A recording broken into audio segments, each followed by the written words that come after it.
जगन्नाथ का महिमा। ये बड़े जगन्नाथ जी के भंडारा में आए ही तो आप सबका हम जगन्नाथ जी का स्थापना तो सुना दिए कि कैसे मंदिर बना, और वहाँ पर हमारे पूर्वज, हमारे वंशज, जिनकी हम वंशज हैं, भगवान कन्हैया की मूर्ति का अर्थी विसर्जन हुआ है।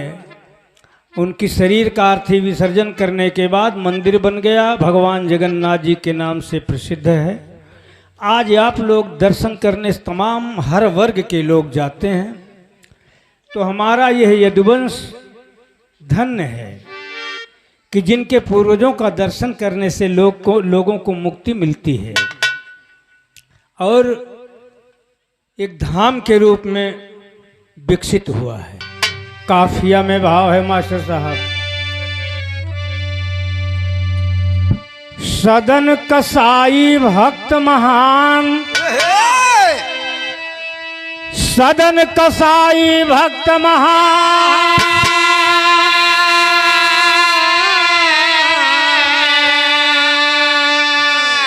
अचल भे जगन्नाथ जी धाम। तब भूख जब लागी तनमा मनमा करें विचार,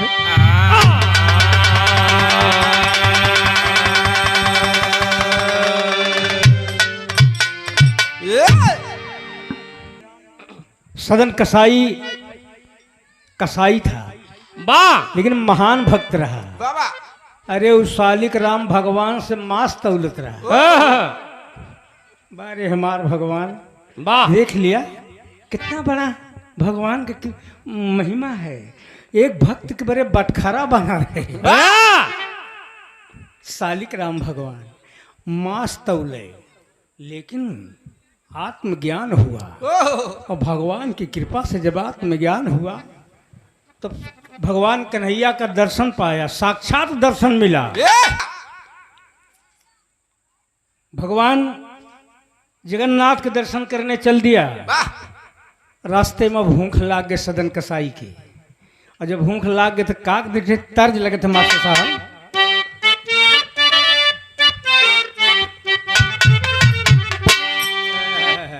ये बहुत पहले बाजत रहा।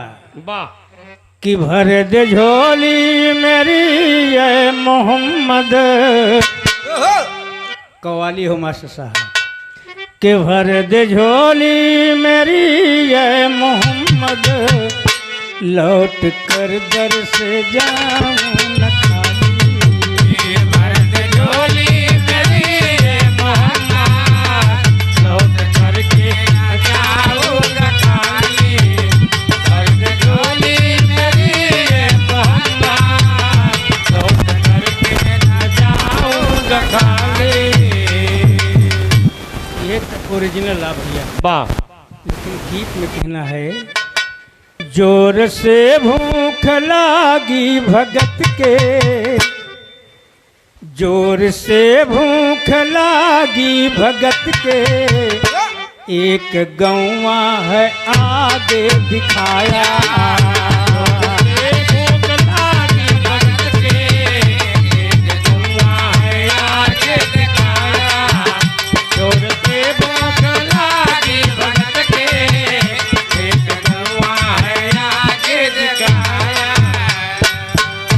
जोर से भूख लागी भगत के, बाबा एक गौवा है आगे दिखाया। एक रोटी हमें कोई दे दे, क्या बात है, एक रोटी हमें कोई दे दे, ऐसी आशा में पासा लगाया।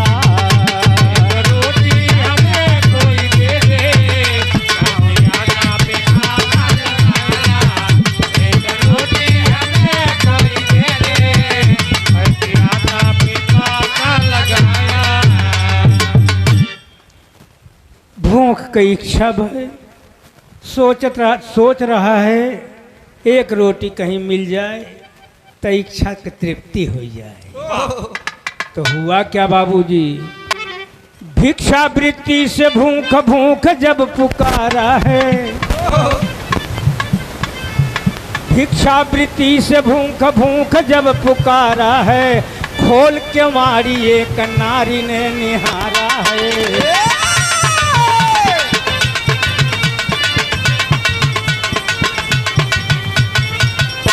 भोजन लियाई, भोजन लियाई जाके भक्त को खिलाया है, देख कर चेहरा वह नारी का मन लुभाया है।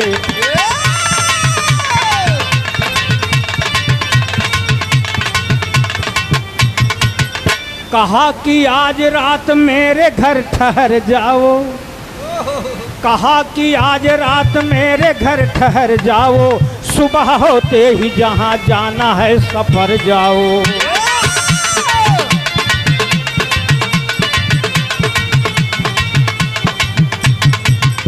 बात नारी की मान, बात नारी की मान, सदन वहीं ठहर गया। बात नारी की मान, सदन वहीं ठहर गया। खाने पीने के बाद एक पहर गुजर गया।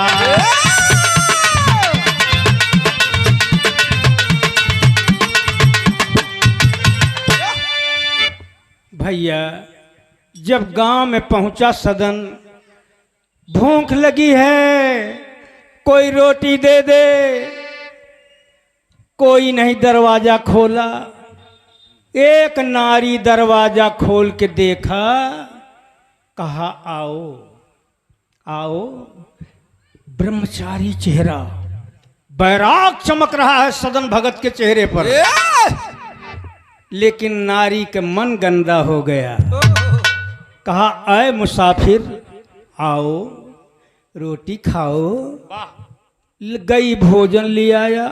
भोजन खिलाने के बाद बोली, हे भैया मुसाफिर।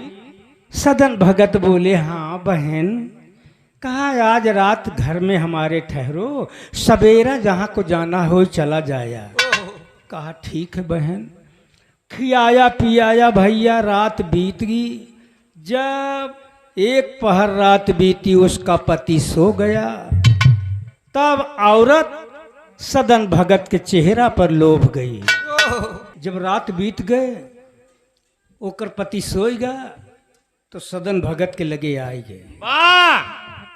और का कहा थे मास्टर साहब, लूटा लूटा लूटा लूटा हम जोली बन के लूटा ला,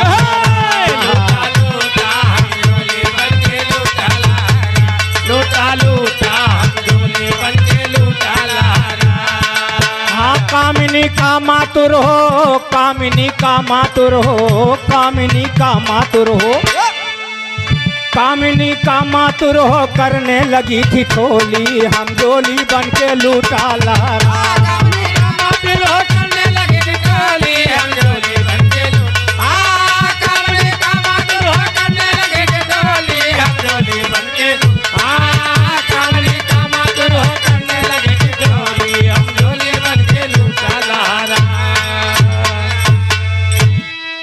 वो कई विचार गंदा हो गया। नारी का चेहरा देख के, ब्रह्मचर्य चेहरा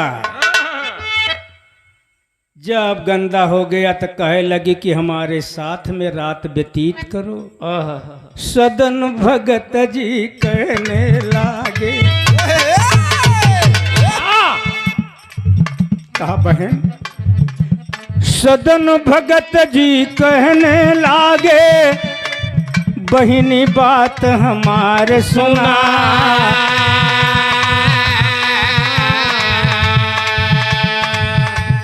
जवन नारी दूसरे मर्दे से करती भोग बिहार सुना।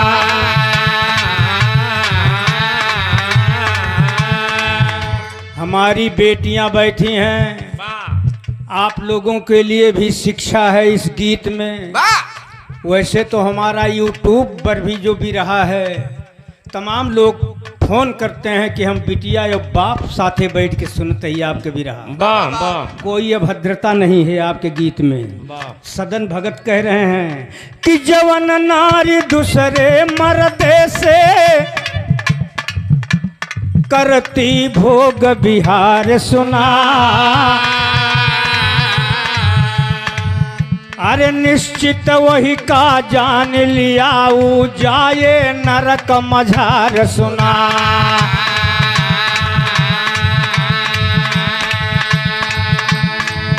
तब औरत बोली आज मेरे घर में हो तुमको ऐसा करना पड़ेगा। तब भगत जी कहते हैं अरे कहीं कहीं डांट के बोले सदन भगत जी, कहीं सब हमसे ना होई है जीवित मर्द तोहार सुना।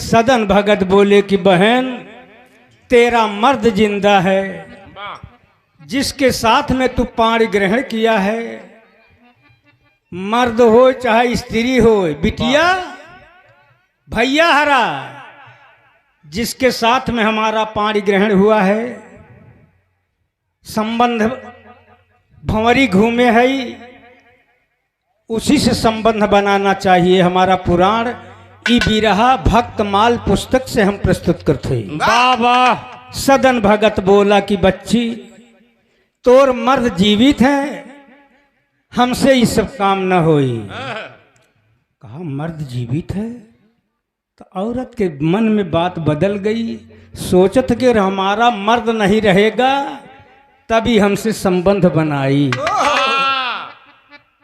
बात फंस गई, तर्ज बदल गया मास्टर साहब। कि हमारे भैया हो हे श्रोता भैया हो, अरे आज पापिन मनमा खुशी अपार श्रोता भैया हो।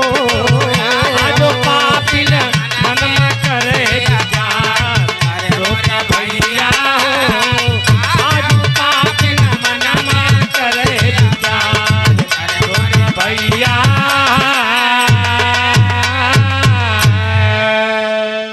लिया गड़ा सा हाथ में अपने, लिया गड़ा सा हाथ में अपने मनमा खुशी अपार। लिया गड़ा सा हाथ में अपने मनमा खुशी अपार। लिया गड़ा सा हाथ में अपने मनमा खुशी अपार। अरे सोवत रहा मर्द वो कैऊ, सोवत रहा मर्द वो कई सीने पर हो गई सवार श्रोता भैया।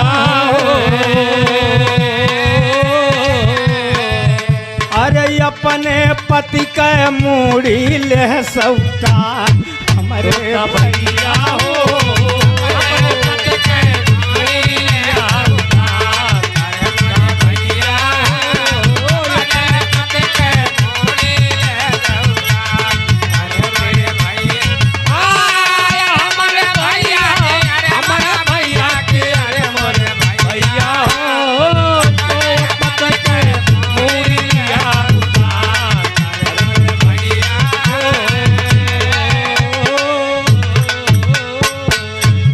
औरत के समझावा कि हमार पति अब जीवित है, यही बदे हमारे साथे गलत संबंध न बनाए।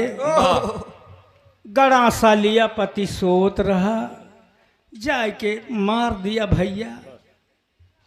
देख काम ऐसा चीज या इतना प्रबल होता है काम, जब विवेक नहीं होता तो काम सवार होता है। क्या बात है।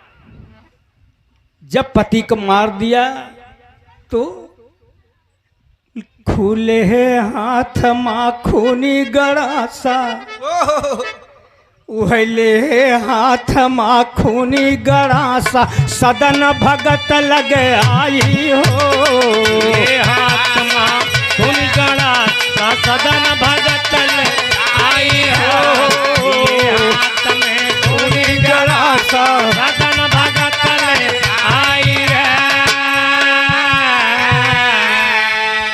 कहे लगी कि पति का अपने कहे लगी कि पति का अपने दुनिया से दीन मिटाई की श्रोता भैया हो। अरे अब तू इच्छा पूरी करा हमार श्रोता भैया हो।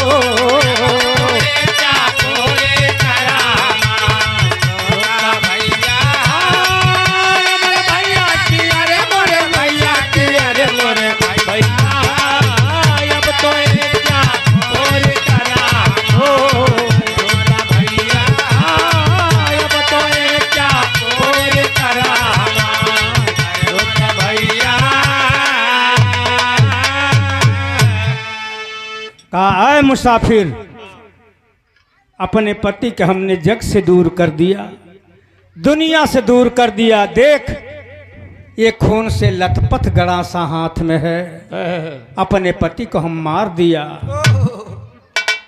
जब सदन भगत की बात सुना और कहा अब हमारी इच्छा पूरी करो, तो यहां पर भाव दिया गया दोस्त पापट में मास्टर साहब।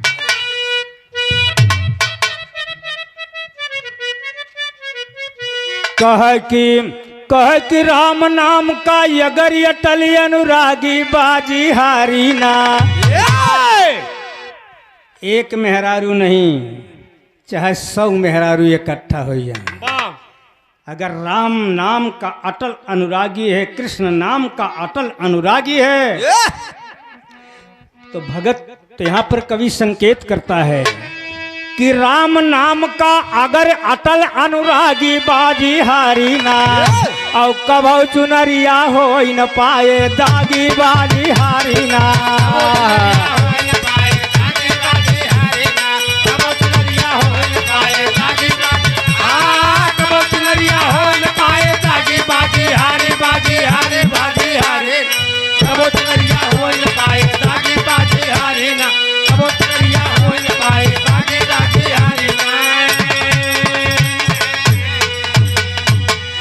अब डांट के बोले सदन भगत बाप कि ई हमसे ना होई हो। थूकेगा संसार, थूकेगा संसार, हमायो भक्ति भावना रोई न हो।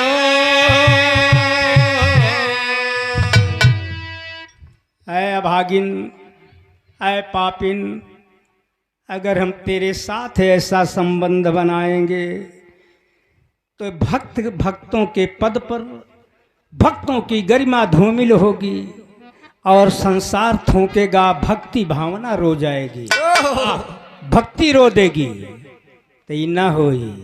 तब कहा था कि हाय राम मिलन यादव जी रिसाल के पुरवा 100 रुपया, बहुत बहुत धन्यवाद। कहा था कि हाय अरे बैरागी, बैरागी ना कभी बनेगा रागी बाजी ना हारी। बैरागी ना कभी बनेगा रागी बाजी ना हारी। और क्रोध यज्ञ में जलई लगी बन बागी बाजी ना हारी।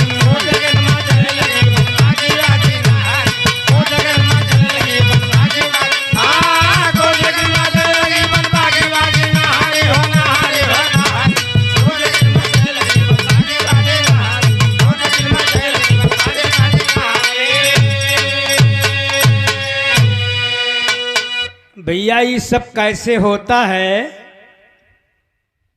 कि आल्हा में मास्टर साहब कि इच्छा जब होला तब काम आई जाता। क्या बात है भैया, इच्छा जब होता तब काम आई जाता, और काम नाही भइले होला क्रोधवा सवार। काम नहीं भइले होला क्रोधवा सवार।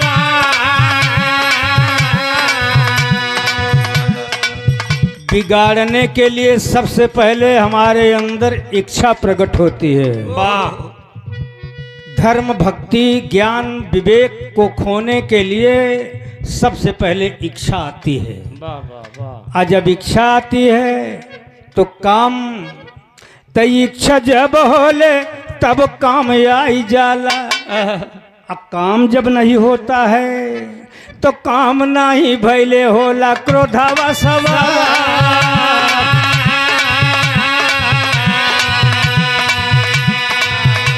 भैया हो, ये जितना काम दुनिया में हो रहे हैं आप सब देखत हैं टीवी पे, अखबार पर, सब इच्छा और काम क्रोध से होता है। वाह। एक लड़का एक लड़की से मजाक कर दिया, लड़की ने उलट के थप्पड़ मार दिया या जब बात से जवाब दे दिया, लड़का का जब काम नहीं हुआ तो क्रोध आ गया। वाह।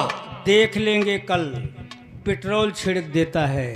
यही वजह कवि जी कितना ऊंची बात, लाख रुपए की बात कवि एक लाइन में 2 रुपया की कलम से लिखता है।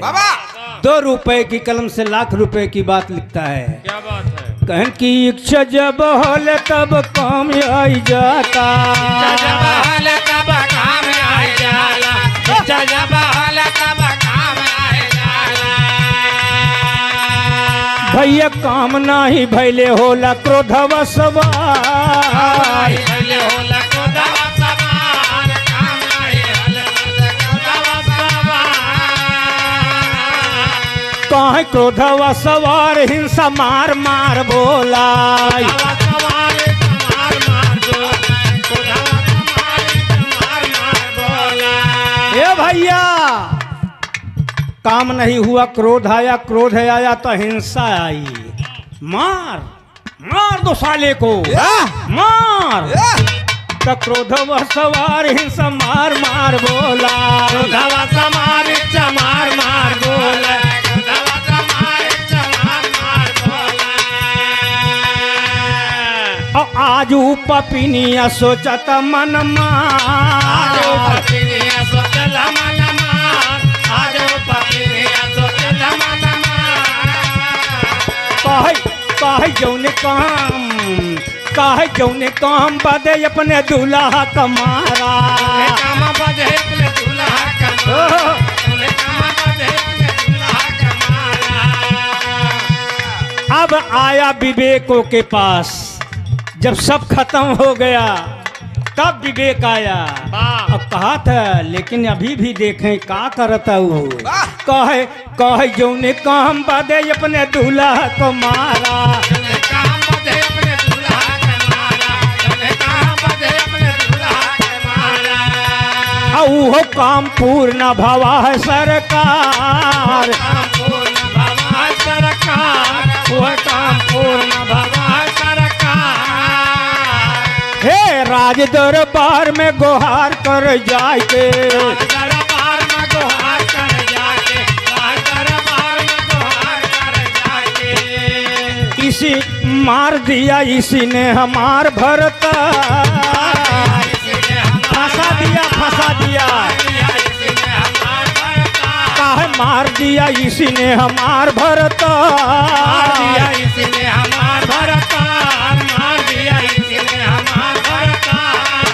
भैया राजा का सिपाहिया पकड़ी लाइन उनका।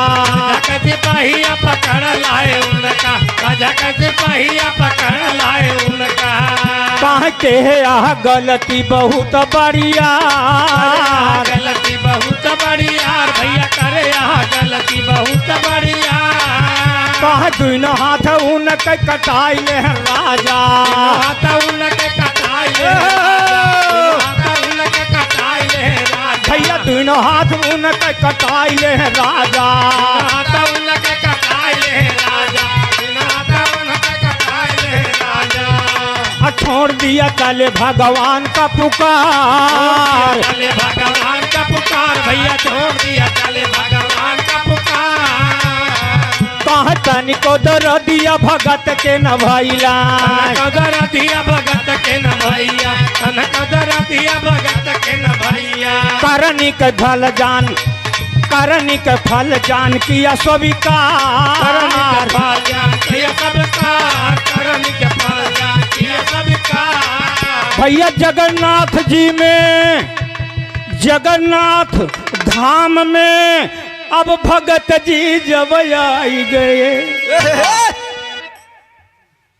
जगन्नाथ धाम में भगत जी जब आयन तो रोमय बिल खाई बहाई हसुआ कई धार। रोवनी लखाए बहाय तुआ के धार, रोवनी लखाए बहाय रोवनी लखाए बहाय, रोवनी लखाए बहाय तुआ के धार, रोवनी लखाए बहाय तुआ के धार, रोवनी लखाए बहाय तुआ के धार।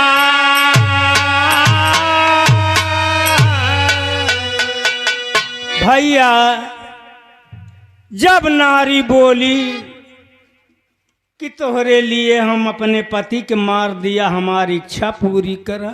वाह सदन भगत डांट के बोला कि हराम खोर पापिन, वाह वाह, ये हमसे न होई। जाके राज दरबार में गुहार लगाया, कहा राजा साहेब ये मुसाफिर भूख भूख करके हमारे दरवाजे आया, हमने भोजन खिलाया, रात भर कहा हम रहेंगे, रहा। रात में उठ के इसने हमसे कुछ फरमाइश किया,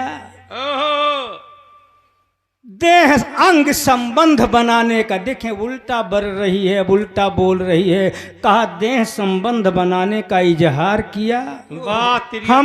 हमने जब इनकार कर दिया तब इसने हमारे साथ गलत किया, हमारा पति विरोध किया। जब पति विरोध किया तो हमारे पति का गर्दन काट दिया।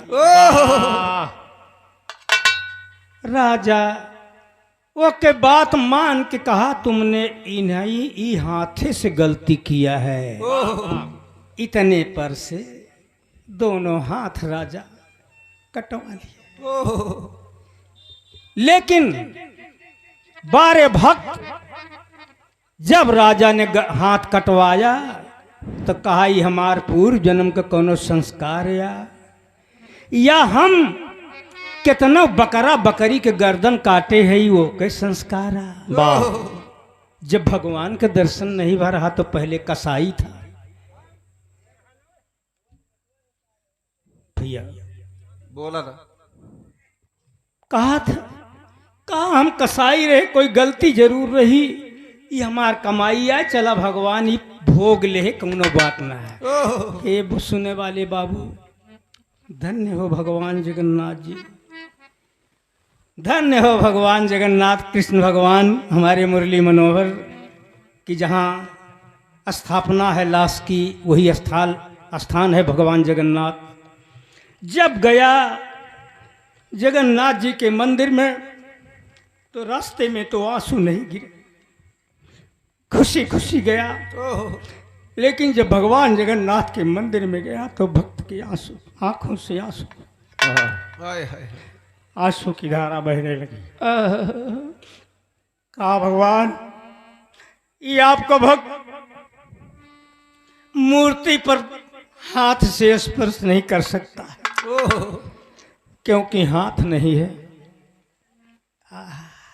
बारे भगवान देखा महिमा, भगवान का महिमा देखे जगह अंतिम भाव में कहना पड़ा।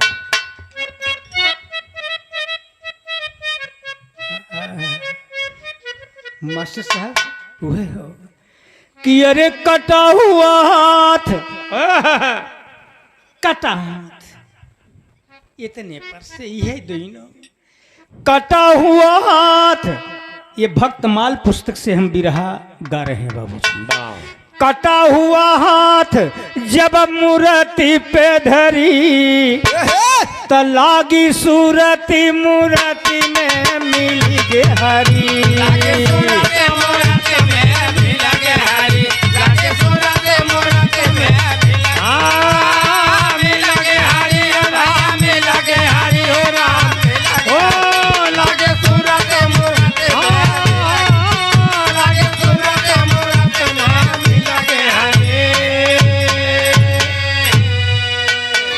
भैया जब सूरत लागत तो मूरत मिलत है।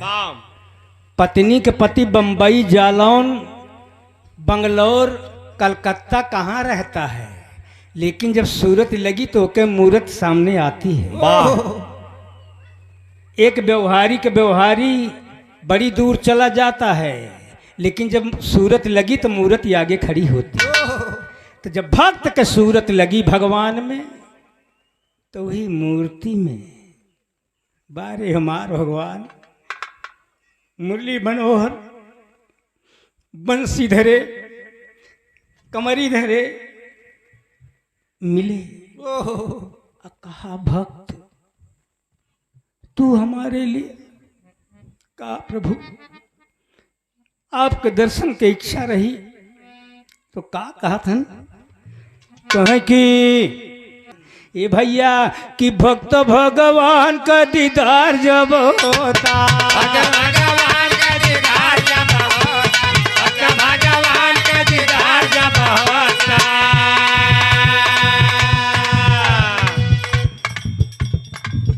भैया हो जहाँ कथा होता भगवान का चर्चा होता है, वहाँ भगवान को आना पड़ता है। यहाँ तो हमारे मुरली मनोहर ये आए हैं, मुरली मनोहर आए हैं। भगवान का दर्शन जहाँ कथा हो तो वहाँ होता है। यही मेरी कहा थे कि भक्त भगवान का दीदार जब होता, भगवान का दीदार जब होता, भगवान का दीदार जब होता। तो ज्ञान के प्रकाश अंधकार दूर होता, ज्ञान के प्रकाश अंधकार दूर होता, ज्ञान के प्रकाश अंधकार दूर होता।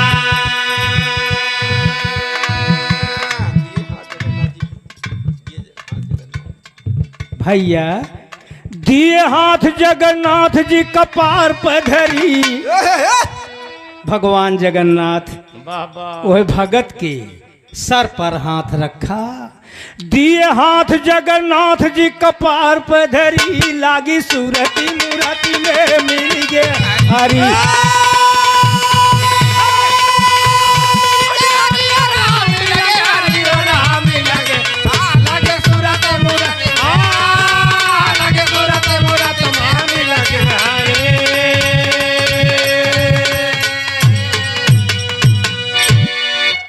दिए हाथ जगन्नाथ जी कपार पे धरी। बाबा भैया जैसन भगवान वे भगत सदन के कपार पर हाथ रखे, तय अपन हाथ दिए जगन्नाथ,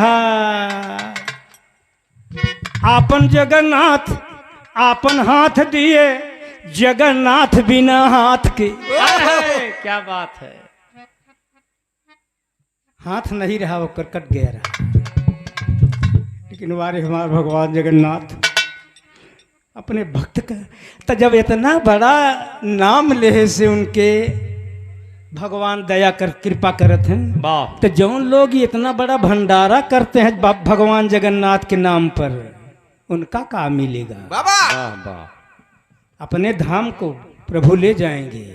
तो कहा था कि अपन हाथ दिए जगन्नाथ बिना हाथ के, हाथ दिए जगन्नाथ बिना हाथ के, अपन हाथ दिए जगन्नाथ बिना हाथ के। और साथ नाही छोड़ भगवान निज दास के, साथ नहीं छोड़े भगवान निज दास, साथ नहीं छोड़े भगवान निज दास के। आवा सब क्यों मिलके वाह भगवान जगन्नाथ जी का जय जयकार करी। बोलिए भगवान जगन्नाथ स्वामी की, बोलिए भगवान जगन्नाथ स्वामी की। तो आवा सब क्यों मिलके भगवान जगन्नाथ जी का जय जयकार करी। तो लागी सूरती मूरति में मिल गए हरी।